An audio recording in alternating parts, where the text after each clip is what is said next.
ಈ ಮಠನ 12ನೇ ಶತಮಾನದಲ್ಲಿ ನಿರ್ಮಾಣ ಮಾಡಲಾಗಿದೆಯಂತೆ.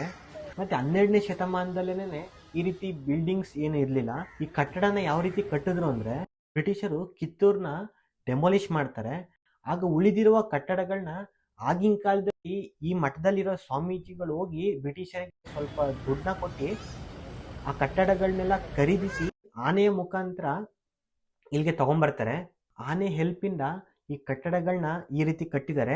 ಅವಾಗ ಯಾವ ರೀತಿ ಕಟ್ಟಿದ್ದು ಇವಾಗ್ಲವರೆಗೂ ಆ ಕಟ್ಟಡ ಹಂಗೆ ಇದೆ, ಪೇಂಟಿಂಗ್ಸ್ ಮಾತ್ರ ಚೇಂಜ್ ಆಗಿದೆ ಅಷ್ಟೇ. ಮತ್ತೆ ಈ ಮಠಕ್ಕೆ 3000 ಮಠ ಅಂತ ಯಾಕೆ ಬಂತು ಅಂದ್ರೆ, 12ನೇ ಶತಮಾನದಲ್ಲಿ ಬಸವಣ್ಣ ಮತ್ತೆ ಅವ್ರ ಶರಣರೆಲ್ಲಾನು ಬಸವ ಕಲ್ಯಾಣದಲ್ಲಿ ಇರ್ತಾರೆ.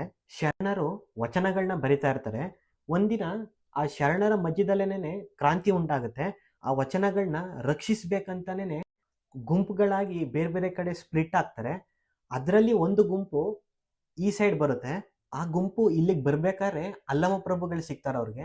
ಅಲ್ಲಮ ಪ್ರಭುಗಳು ಹೇಳ್ತಾರೆ, ಇಲ್ಲಿ ಹೂವಳ್ಳಿಗೆ ಹೋಗಿ, ಅಂದ್ರೆ ಇವಾಗಿನ ಹುಬ್ಳಿಗೆ ಹೋಗಿ, ಅಲ್ಲಿ ಒಬ್ರು ಶರಣರಿರ್ತಾರೆ. ಆ ಶರಣರಿಗೆ ನೀವು ಬರೆದಿರ್ತಕ್ಕಂಥ ವಚನಗಳನ್ನೆಲ್ಲ ಕೊಡಿ, ಅವ್ರನ್ನು ಸಹ ಆ ವಚನಗಳನ್ನೆಲ್ಲ ಕಾಪಾಡ್ಕೋತಾರೆ ಅಂತ ಹೇಳ್ತಾರೆ. ಅಲ್ಲಮ ಪ್ರಭುಗಳು ಹೇಳಿದ ರೀತಿಲೇನೆ ಆ ಗುಂಪಲ್ಲಿದ್ದ ಎಲ್ಲಾ ಶರಣರು ಹುಬ್ಳಿಗೆ ಬರ್ತಾರೆ. ಆ ಟೈಮಲ್ಲಿ ಹುಬ್ಳಿ ಜನರು ಆ ಮಠನ ಹುಚ್ಚರ ಮಠ ಅಂತ ಕರಿತಾ ಇರ್ತಾರೆ. ಯಾಕಂದ್ರೆ ಅಲ್ಲಿರೋ ಶರಣರ ಹೆಸರು ಹುಚ್ಚಯ್ಯ ಅಂತ, ಅದರಿಂದ ಹುಚ್ಚರ ಮಠ ಅಂತ ಕರಿತಾ ಇರ್ತಾರೆ. ಎಲ್ಲ ಶರಣರು ಅಲ್ಲಿಗೆ ಹೋಗಿ ಭೇಟಿ ಕೊಡ್ತಾರೆ. ಭೇಟಿ ಕೊಟ್ಟು ಒಂದ್ 2-3 ದಿನಗಳ ಕಾಲ ಅಲ್ಲಿ ಉಳ್ಕೊಂಡು ನಂತರ ಮುಂದೆ ಹೋಗ್ತಾರೆ. ಅಲ್ಲಿ ಬಂದಿದ್ದ ಒಟ್ಟು ಶರಣರ ಸಂಖ್ಯೆ 3000 ಆಗಿರೋದ್ರಿಂದ ಜನರು ಮೊದಲು 3000 ಶರಣರು ಬಂದಿದ್ದ ಮಠ ಅಂತ ಕರಿತಾ ಇದ್ರು. ನಂತರ 3000 ಮಠ ಅಂತ ಈ ಮಠನ ಕರೀತಾರೆ.